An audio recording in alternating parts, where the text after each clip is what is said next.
C'est un héritage dont le département se serait bien passé. Construit en 1951, reversé par l'État dans le patrimoine départemental en 2006, le pont de Rosebruck a très vite montré des signes de fatigue. À tel point qu'après plusieurs années de restrictions de circulation, il a fallu le démolir pour mieux le reconstruire.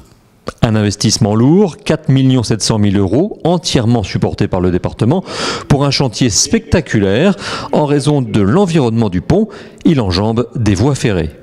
On a réussi à organiser cet investissement dans des conditions optimales en matière de fonctionnalité technique, puisqu'on avait 72 heures pour démolir sur les lignes électrifiées et 208 heures sur les lignes non électrifiées. Et on a réussi à le faire pendant le week-end de la Pentecôte.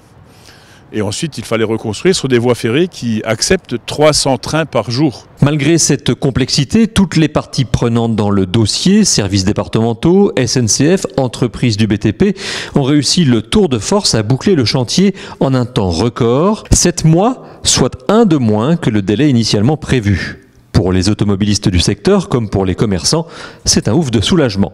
C'est un pont qui est très important pour la commune, évidemment, puisqu'il y a à peu près 15 000 véhicules jour qui y passent. C'est un lien direct entre Rosebruck, Morsbach et puis entre le bassin de Frumain-Merlebach vers Forbach. Vous imaginez que pour les commerçants, c'est un axe vital, aussi bien pour les commerçants de Rosebruck que pour les commerçants des villages alentours. Le département finalise actuellement un état des lieux de tous les ouvrages d'art présents sur son territoire afin d'établir un plan d'action et programmer les investissements éventuels.